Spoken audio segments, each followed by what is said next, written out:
Hey everybody, welcome back. Hope everybody's doing well. Hope everybody's enjoying their summer. Hope it's nice where you are as well. Today I'm going to review Haken's sixth album, Virus. So stay tuned, enjoy the review, and put your thoughts down below. Thanks. Bye-bye.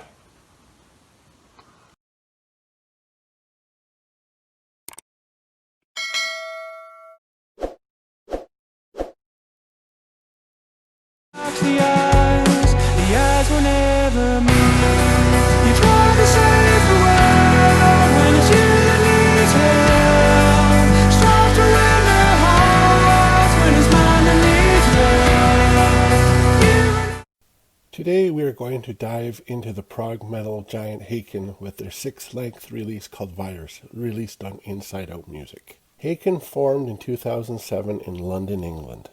They had their critical breakthrough in 2013 with The Mountain, which was pretty much met with critical acclaim everywhere, and I for one think it was the best prog album of 2013, and is actually one of my favorite albums of all time.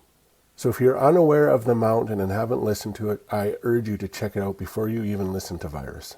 A little side note I do have to say is the title of this album has nothing to do with the current COVID-19 outbreak. The band had picked out the title long before the outbreak even occurred.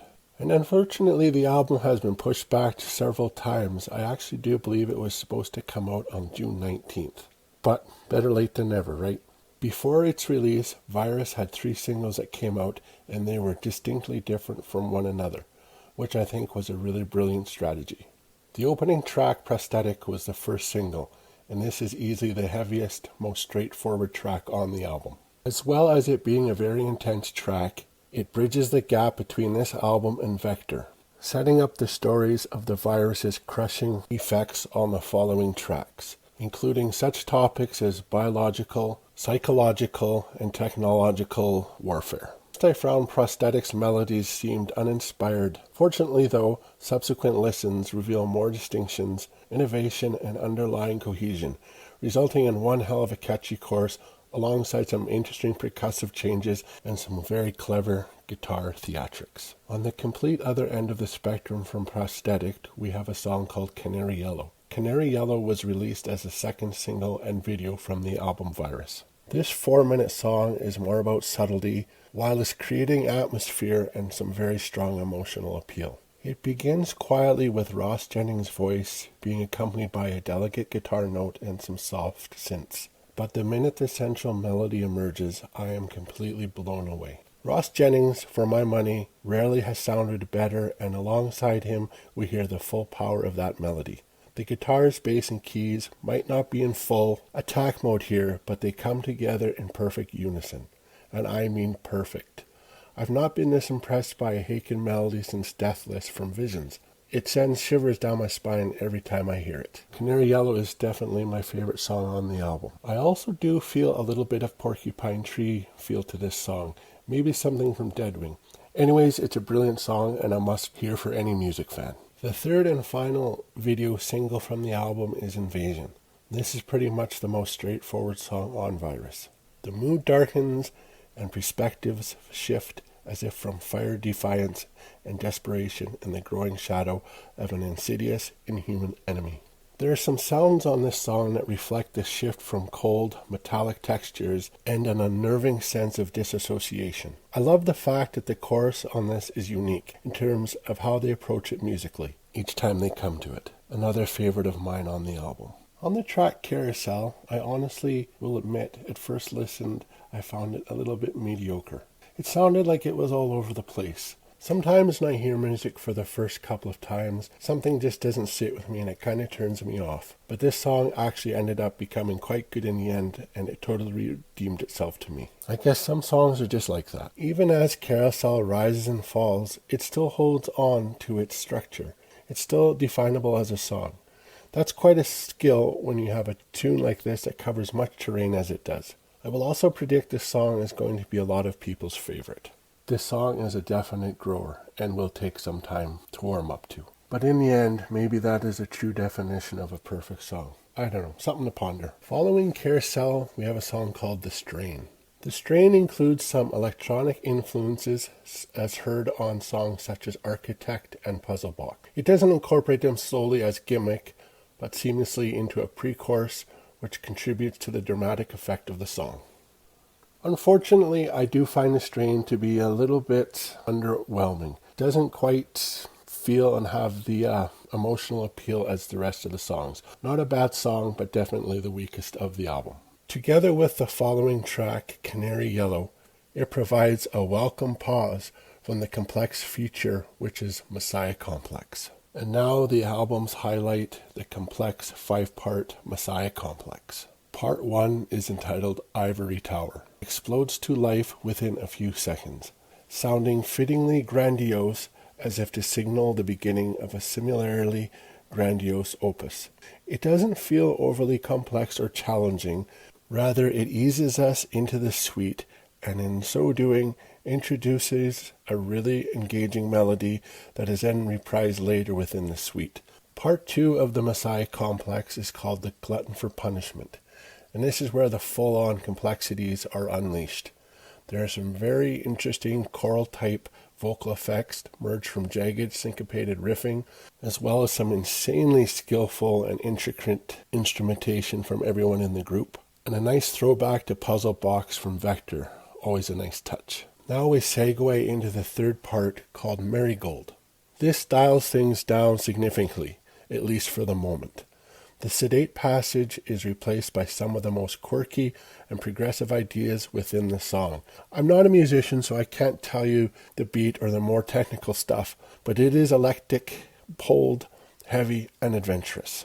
And now we have part 4 of the Messiah Complex, the Sect. Almost immediately you're going to hear the reprise ideas within the Cockroach King, and all the fans will recognize this instantly, I'm sure. This is not the playful, cheeky side of Haken, though. This comes right to the forefront via discordant synth sounds akin to an erratic saxophone, computer game sound effects, and a moment that comes dangerously but fabulously close to black metal blast beat ferocity. Now we head into the last section, part 5, which is entitled Ectobius Rex, and once again it reprises melodies from the Cockroach King, as well as a triumphant return to the melodies introduced a quarter of an hour earlier within the opening part of Ivory Tower. The Messiah Complex suite then draws to a close via a powerful and rather bombastic riff-driven outro, which in my opinion is a gigantic statement from the band. The Messiah Complex never feels forced, contrived, or drawn out, with each section bringing something interesting and different to the table. Definitely the highlight of the album. Closing out the album is the subdued Only Stars, which reprises the repeating, haunting melody which is first introduced in Vector's opening track, Clear, closing the album and the circle in a quiet and haunting style. A great way to end such an incredible album. I don't have a lot of negative things to say about Virus. The biggest one is the Messiah Complex. A great song, though I kind of question why they broke it down into 5 different parts. I'm not sure if it was 100% necessary, but unfortunately I don't get to make that call. If it was me, I would have left it as one long continuous track. So which was the better album, Vector or Virus? I think they are both strong albums for 2 very different reasons. Vector, I think, had the better songwriting, but the sequencing of the tracks leaves the album feeling a little bit unbalanced. I think Virus's tracks were a little weaker, but the sequencing of the tracks makes it for a better flow, and I think even a little bit more of an enjoyable listen. I'd love to hear your thoughts on that. It may take you several spins and several weeks to really take in all the nuances on Virus, but it's safe to say that Haken continues to make consistently excellent music. I really connected with Virus in a way that I haven't done in a long time. It is really hard to top the first 3 albums that Haken has made, and that says something about the quality of music that Haken has produced over the years. It has truly been a wonderful listening experience. Virus is a highly recommended album that I think you should own in a physical format. It is an essential part and a masterpiece of any progressive rock collection, and I am proud and I deservingly give this album a 94%. So pick it up and enjoy it as much as I have. Thanks, friends. Talk soon. Bye-bye. Alright guys, welcome back. I hope you enjoyed the review. As always, I'm going to show you the physical format of the album. That's of course the front cover. Back there, it is a gatefold, as was Vector. That's what it looks like inside. Also came with a CD and a book of lyrics and credits, very much in the same vein as the one that came in Vector.